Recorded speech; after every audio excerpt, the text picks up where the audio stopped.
Dans ce chapitre, on va parler de calcul de probabilité. Donc, commençons par le blackjack pour avoir une idée sur ce jeu. Vous pouvez aller sur YouTube. Il y a une vidéo intéressante qui explique les règles du jeu. Dans la chaîne Minute Facile, il y a blackjack, les règles du jeu. Donc, essayez de consulter cette vidéo. En tous les cas, l'idée ici, c'est qu'on a un jeu de hasard et on aimerait connaître les chances ou la probabilité de gagner, par exemple, si on a telle carte au début. Donc, essayez de voir la vidéo pour avoir quelques idées sur le jeu et qui sont les questions qui pourront nous intéresser. On peut se poser les questions donc, puisqu'il y a le risque, selon les cartes obtenues, comment évaluer le risque. Donc pour ce jeu, le blackjack et pour plein d'autres jeux, comme ça où le hasard intervient, on pourrait se poser la question, est-ce qu'on peut évaluer le risque? Est-ce qu'il y a des stratégies qui permettent de maximiser les gains ou de maximiser la chance de gagner ou la probabilité de gagner? Et comment évaluer cette chance ou cette probabilité de gagner? Par exemple, si c'est le blackjack, comment évaluer le meilleur moment pour demander une autre carte? Est-ce qu'il y a plus de chances de gagner en demandant une autre carte ou en ne la demandant pas, etc.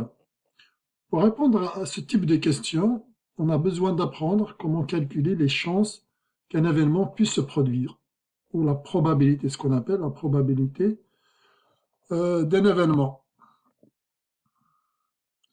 Nous parlons de probabilité lorsqu'on étudie un événement qui dépend du hasard, d'une expérience aléatoire. La probabilité, donc, dans ce cas-là, représente les chances de réalisation de cet événement. Elle est généralement exprimée à l'aide de pourcentage ou d'une fraction. Donc, c'est une fraction. La chance, elle va donc de 0 jusqu'à 1. Jusqu'à 100% de chance que l'événement ait lieu, ou de 0 chance. Donc, la probabilité, c'est une mesure. C'est comme le kilogramme, c'est comme le centimètre, c'est comme le mètre. Mais il ne mesure pas la longueur, il ne mesure pas le poids, il ne mesure pas la température, il mesure la chance qu'a un événement aléatoire de se produire. Et cette mesure, elle varie de 0 jusqu'à 1. Elle ne peut pas être négative, elle ne peut pas être supérieure à 1. Elle va donc de 0, c'est-à-dire 0% de chance de se produire, jusqu'à 1, la probabilité peut prendre 1, c'est-à-dire 100% de chance de se produire. Donc nous dirons qu'une expérience est aléatoire s'il dépend du hasard, c'est-à-dire qu'on ne peut pas prédire avec certitude le résultat de cette expérience, mais que nous savons quand même les cas probables. Nous sommes capables d'énumérer tous les résultats possibles de cette expérience. C'est ça qui nous intéresse. Et en général, on se concentre, on s'intéresse à un sous-ensemble qu'on appelle un événement. Considérons le jet du dé. On lance un dé, c'est une expérience aléatoire. Les résultats possibles, donc, c'est de 1 à 6. Donc ça, c'est l'ensemble de tous les résultats possibles de notre expérience aléatoire. Et là, on peut s'intéresser à une partie de oméga. Par exemple, je vais dire 1, obtenir 1. Je pourrais dire un autre événement, ça s'appelle un événement. Donc un sous-ensemble de l'espace de tous les résultats possibles, c'est un événement. Je peux mettre B, C, 2, 4, 6. C'est-à-dire c'est la même chose que l'événement obtenir un chiffre pair. On peut s'intéresser à notre événement obtenir, on va l'appeler C, l'obtenir un chiffre impair par exemple, etc., etc. On peut s'intéresser à notre événement, on va l'appeler G, c'est obtenir un chiffre de 1 jusqu'à 6. Et ça, vous voyez que cet événement, l'événement G, il contient tous les éléments de oméga. Il contient tous les éléments de oméga. C'est la même chose que oméga finalement. Sa probabilité, on va être 1. Donc on a 100% de chance d'obtenir un chiffre entre 1 et 6. Donc sa probabilité, on peut écrire déjà, si on veut noter comme probabilité, prob G On peut l'écrire, c'est 1. Probabilité de l'événement G, c'est 1. Si on prend le cas d'un dé, par exemple, ici, si le dé est équilibré, parfaitement homogène et que chaque face a la même chance d'apparaître, la chance qu'on voit 1, c'est 1 sur 6. La chance de voir 2, c'est 1 sur 6. La chance de voir 3, c'est 1 sur 6, etc. Mais on pourrait, c'est ça la probabilité, mais on pourrait s'intéresser à la probabilité de façon générale. Quelle est la probabilité d'obtenir un chiffre pair, un chiffre impair ou autre? Tout dépend de l'expérience aléatoire, tout dépend. Donc on va voir une règle générale qui nous permet justement de calculer cette probabilité. Donc, moi j'ai donné l'exemple du dé, mais on peut se poser la question par exemple, pour le blackjack, quelle est la probabilité d'obtenir une paire en pigeant 2 cartes au hasard dans un jeu standard de 52 cartes? Quelle est la probabilité? On avait calculé par exemple le nombre de possibilités en analyse combinatoire, le nombre de possibilités d'avoir une paire. On pourrait s'intéresser maintenant à la probabilité d'avoir une paire. La probabilité d'avoir une paire. Donc dans ce contexte, expérience aléatoire, c'est piger 2 cartes au hasard. Événement sous étude, c'est obtenir une paire parmi les 2 cartes choisies. Donc si on pige 2 cartes, donc l'événement c'est obtenir une paire. Alors de façon générale, si il y a un événement, on a un événement, c'est comme un sous-ensemble de tous les cas possibles. Une expérience aléatoire S. La probabilité de cet événement, on va la noter P de A.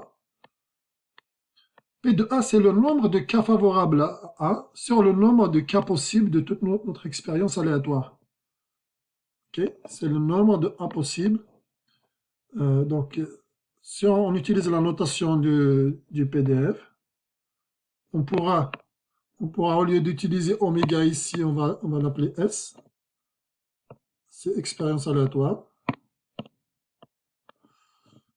Maintenant, si on s'intéresse à la probabilité des événements, admettons, je m'intéresse à la probabilité de A. A, c'est obtenir le chiffre 1. Et bien, c'est le nombre de cas favorables à A. C'est le nombre d'éléments dans cet ensemble, en fait. Ça sera 1 sur le nombre total, c'est 6. C'est ça qu'on a noté. Donc, c'est le nombre d'événements favorables, le nombre de cas favorables à l'événement A sur le nombre de cas possibles. En gros, le nombre de cas possibles, c'est 6. Si on prend l'événement, obtenir un chiffre pair, sa probabilité de B,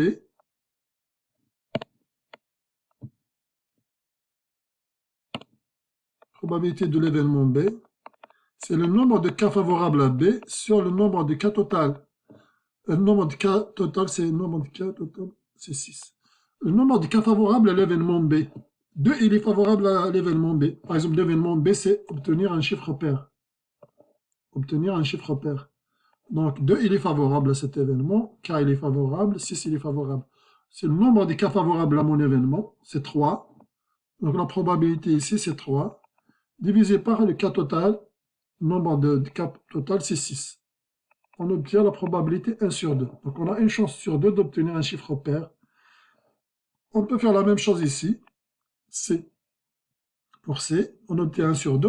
Si on calcule la probabilité de l'événement G, eh bien, le nombre de cas favorables à G, 1, 2, 3, 4, 5, 6 et 6, sur 6, ça donne 1. Donc ça, c'est l'événement certain. On va l'appeler l'événement certain.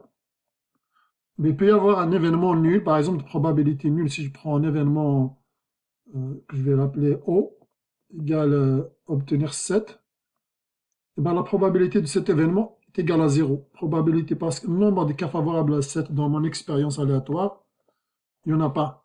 Donc c'est 0 sur 6, c'est 0, etc. Donc il y a cet événement, ça sera un événement impossible. Cet événement G, ça sera un événement certain. Les autres événements sont des parties des sous-ensembles de S et vont avoir une probabilité qui se calcule comme étant le nombre de cas favorables à mon événement sur le nombre total de cas. Mais bien sûr, pour appliquer cette définition, il faut s'assurer que que toutes les issues possibles de notre expérience sont équiprobables.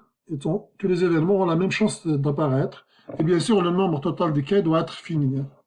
Pour appliquer cette définition, le nombre de cas total doit être fini. Et comme le D, par exemple, on considère que tous les côtés ils ont la même chance d'apparaître. On peut jeter pile ou face, on peut faire... C'est comme le jeu de cartes, vous tirez deux cartes au hasard. Et ben, les cartes, elles ont toutes la même chance d'être tirées. Si on les a bien mélangées. Donc on est dans cette hypothèse que toutes les issues possibles de mon expérience aléatoire sont équiprobables. Elles ont toutes la même chance de survenir. Regardons comment on peut appliquer cette définition pour calculer les probabilités à l'aide de l'analyse combinatoire qu'on a déjà vue. Donc, on choisit au hasard trois enfants dans une classe maternelle dans laquelle il y a 11 garçons et 14 filles. Quelle est la probabilité que le groupe de 3 enfants soit exclusivement constitué de filles? Donc l'expérience aléatoire consiste à prendre 3 élèves. Le nombre de cas possibles pour non-expérience aléatoire, c'est de choisir 3 parmi combien? On choisit 3 parmi 25. On choisit 3 parmi 25. Est-ce que l'ordre est important? Non. On veut juste choisir 3 enfants au hasard, donc l'ordre n'est pas important. Est-ce qu'il y a la répétition? Non, on ne peut pas répéter, on ne peut pas choisir le même garçon plusieurs fois. Donc il s'agit de combinaisons, ce n'est pas des arrangements, c'est des combinaisons. Donc il y en a, on choisit 3 parmi 25. Il y a 25 enfants au total. Le nombre de cas possibles de notre expérience, donc c'est C325 égale. Ici j'ai écrit S, mais on peut écrire le nombre d'événements favorables à S, à l'expérience entière. Mais on peut écrire l'événement S lui-même, il veut dire quoi? Donc l'événement S, l'expérience aléatoire S, il consiste à choisir 3 enfants au hasard. C'est ça notre expérience aléatoire.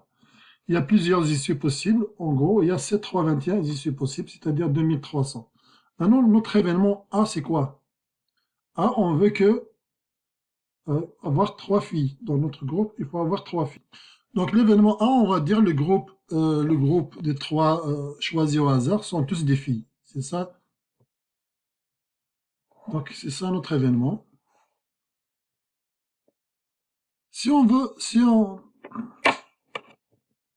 calculer le nombre justement de groupes de 3 qui sont que des filles, c'est-à-dire le nombre de cas favorables à mon événement A. Quel est le nombre de cas favorables à mon événement A? On va le noter comme ça. Voilà, donc on va le noter comme ça, Sharp et A, pour dire le nombre d'événements, le nombre de cas possibles favorables à mon événement A. Le nombre de cas possibles là, on choisit 3 qui sont des filles. Donc il y a 14 filles, donc on doit choisir 3 filles parmi 14 finalement. On choisit 3 filles parmi 14. Et il y en a combien de cas possibles? La répétition n'est pas permise, l'ordre n'est pas important, donc c'est ces 3, 14 possibilités. Ces 3, 14 possibilités. On trouve donc 364 cas favorables à mon événement. 364 cas possibles où on a 3 filles dans le groupe. Et si je m'intéresse à la probabilité maintenant de mon événement A, la probabilité que mon groupe contient exactement 3 filles, c'est le nombre de cas favorables à mon événement sur le nombre de cas total. Le nombre de cas à mon événement, c'est 364 sur 2300. Donc, on considère qu'il y a 364 groupes de 3 élèves qui contiennent que des filles. Il y a 2300 groupes en général qui peuvent contenir, peu importe, des filles ou des garçons. Et la probabilité, ça donne ça.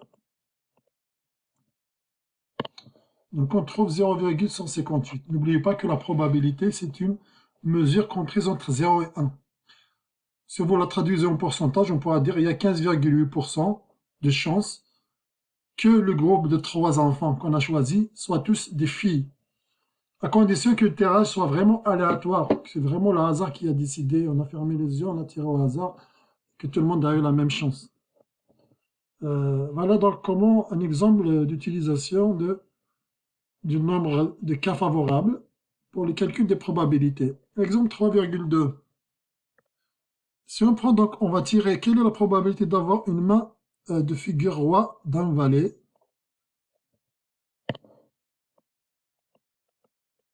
On va avoir une figure qui a roi, dame, valet. Si on pige 5 cartes au hasard dans un jeu de 52 cartes, ben, l'expérience aléatoire consiste à tirer 5 cartes dans un jeu de 52.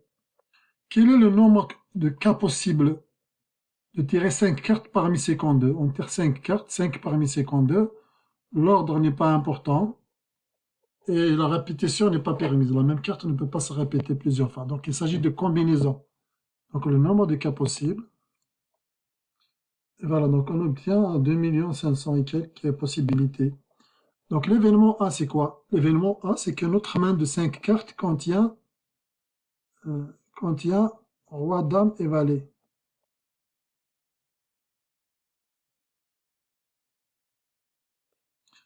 Quelle est maintenant la probabilité de l'événement A? On va compter le nombre de cas favorables à notre événement. Le nombre de cas à notre événement A. Donc, notre main de 5 cartes doit contenir un roi, une dame et un valet. En quelque sorte, c'est comme si on choisit d'abord un roi, et on choisit une dame, et on choisit un valet, et on choisit 2 cartes restantes. Et on choisit 2 autres cartes. Donc, pour choisir un roi, on choisit un parmi 4. On a 4 choix, mais en termes de combinaison, on pouvait dire on choisit un parmi 4. L'ordre n'est pas important et il n'y a pas de répétition. Donc, on pouvait, en termes d'analyse combinatoire, on peut écrire C4-1. Mais vous pouvez écrire directement 4 parce qu'on a 4 choix pour le choix d'un roi parmi 4 rois. Ensuite, j'ai un et ici, donc choix successif. Et choisir une dame, pareil, c'est 1-4, c'est-à-dire 4 possibilités. Ensuite, c'est 1-4, 4 possibilités. Ensuite, je choisis les deux cartes restantes. Les 2 cartes restantes, on s'en fiche qu'elles soient... il peut avoir encore un autre roi, une autre dame, un autre valet, on s'en fiche. L'essentiel, on avait déjà roi, dame, valet. Les deux, ils peuvent être n'importe quoi. Donc, on va choisir 2. Parmi combien? Pas 52, puisqu'on a déjà choisi 3. On a déjà choisi 3 cartes au hasard. Donc, il reste 52 moins 3, c'est-à-dire 49. Donc, on choisit ces 2 parmi... On choisit 2 parmi 49. Voilà donc le nombre de cas favorables à l'événement A, c'est-à-dire obtenir un triplé roi, dame et valet, ensuite obtenir autre chose, on s'en fiche, ça peut être aussi roi, dame et valet ou autre chose. C'est 75 264 possibilités. Et donc si je calcule la probabilité de mon événement A, ce sera le nombre de cas favorables à mon événement sur le nombre de cas possibles. Ce sera donc 75 264 sur 2 500 000, etc. Et ça donne approximativement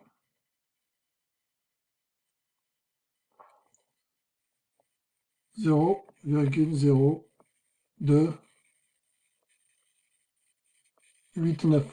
On a dit la probabilité est une mesure entre 0 et 1. Et c'est à peu près 2,89% de chance qu'on ait un triplet roi, dame, valet dans notre jeu de 5 cartes tirées au hasard parmi ces condos. Un autre exemple, je vous conseille de mettre la capsule en pause et d'essayer de le faire vous-même avant de voir le corriger. Alors, c'est quoi la probabilité d'avoir une paire d'as? C'est quoi la probabilité d'avoir une paire d'as en prenant 2 cartes au hasard dans un jeu standard de 52 cartes? Donc, une paire d'as. Donc, dans cet exemple, vraiment une paire. On ne peut pas avoir 3 as, sinon ce n'est plus une paire. On ne peut pas avoir 4 as. Ce n'est pas une paire au minimum, mais c'est juste exactement une paire d'as. Ah non, mais c'est juste 2 cartes. C'est juste 2 cartes qu'on va prendre de toute façon dans notre main. C'est juste 2 cartes, donc c'est correct. Pas de problème. Donc on choisit 2 cartes parmi ces comptes 2. On voudrait connaître la probabilité d'obtenir une paire d'as. Premièrement, on va connaître le nombre de cas possibles pour choisir le nombre de cas possibles. S, donc ça c'est S. On est en train de choisir 2 parmi ces comptes 2. L'ordre n'est pas important et il n'y a pas de répétition. Donc c'est C2, C2 égale Donc on a mis 326 cas possibles. Ça, c'est le nombre de cas possibles.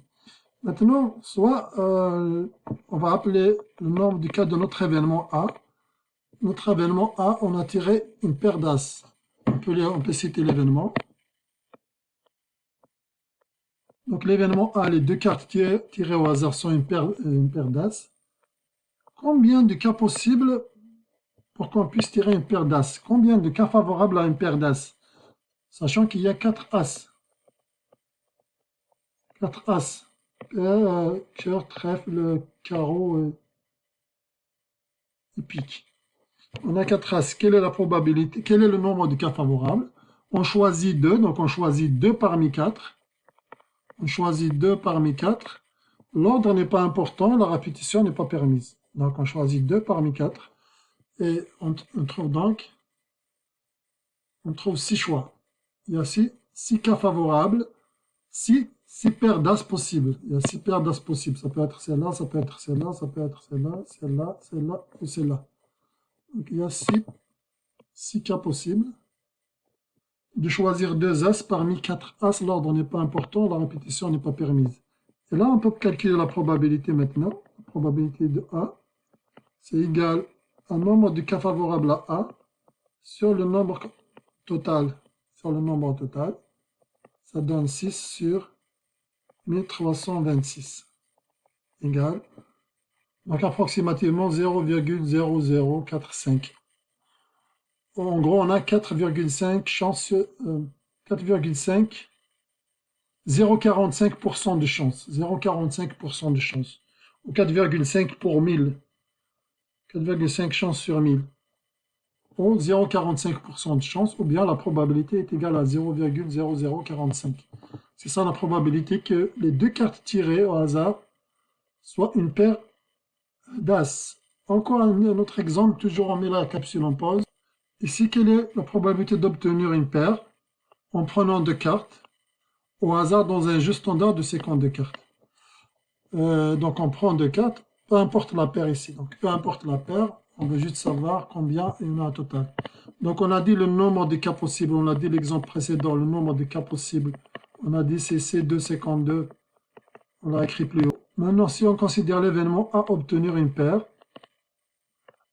le nombre de cas d'événements, le nombre de cas favorables à notre événement qui consiste à obtenir une paire, c'est quoi? Donc cette paire qu'on va obtenir, elle peut être une paire par exemple d'As, elle peut être une paire de 2, elle peut être une paire de 3, une paire de 4, une paire, etc., une paire de dames, une paire de rois. Il y a un ou exclusif ici. Ou. Elle ne peut pas être à la fois de 2 et de 3. Donc c'est un ou exclusif, donc c'est la règle de la somme qui s'applique. La règle de la somme, on va directement donc sommer. Comme il y a 13 possibilités de l'As jusqu'au roi, il y a 13 possibilités, donc c'est C de 4 fois 13, ce qui donne le nombre de cas favorables ici, égal 78. On a 78 possibilités de tirer une paire. On a 6 possibilités de tirer une paire d'As, 6 possibilités de tirer une paire de 2, de 3, etc. Maintenant, la probabilité de tirer une paire, c'est le nombre de cas favorables. C'est le nombre de cas favorables de notre événement sur le nombre de cas total, égale 78 sur 1326, égale approximativement. Voilà, on trouve donc une probabilité de 0,058. En gros, 5,8% de chance pour obtenir une paire si on tire deux cartes parmi 52. On tire deux cartes au hasard. Je vous demande de refaire les calculs vous-même et de vérifier, on ne sait jamais. Exemple 3, bien sûr, le nombre de cas favorables, le nombre de cas total en général, c'est les combinaisons, les arrangements, les répétitions, selon l'expérience. Hein. Et le nombre de cas possibles aussi, le nombre de cas favorables aussi, à un événement donné, on utilise les arrangements, ça dépend de l'événement. Mais on peut ajouter aussi la règle de multiplication pour les choix successifs ou la règle d'addition. Donc, lorsque on a des événements, un événement, un ou l'autre, et qui sont exclusifs. Exemple 3,5. Toujours on met la capsule en pause. Prenons donc l'exemple, on lance 2 dés à la fois. On regarde le résultat sur les deux faces. On peut s'intéresser à un événement, par exemple, quelle est la probabilité d'obtenir les 2 dés identiques? Quelle est la probabilité que le résultat d'aucun des dés ne soit supérieur à 3? On peut créer un tas d'événements comme ça. Quelle est la probabilité que la somme des résultats obtenus sur les 2 dés soit égale à 8? Etc., etc. On peut imaginer des tas d'événements de façon générale. Donc, si on lance 2 dés, vous imaginez, on peut avoir un 1, on peut avoir un 2, un 3, un 4, c'est-à-dire le premier dé c'est 1, le deuxième ça peut être un 1, un 2, un 3, un 4, etc. Un 5, un 6. On va les représenter comme des couples. Si le premier dé c'est un 2, et ben le deuxième dé ça peut être aussi un 1, un 2, un 3, jusqu'à 6. Et le premier dé peut prendre des valeurs de jusqu'à 6. Si c'est un 6, le deuxième dé aussi peut prendre les 6 valeurs possibles. 6, 2, jusqu'à 6, 6. Voilà les cas possibles.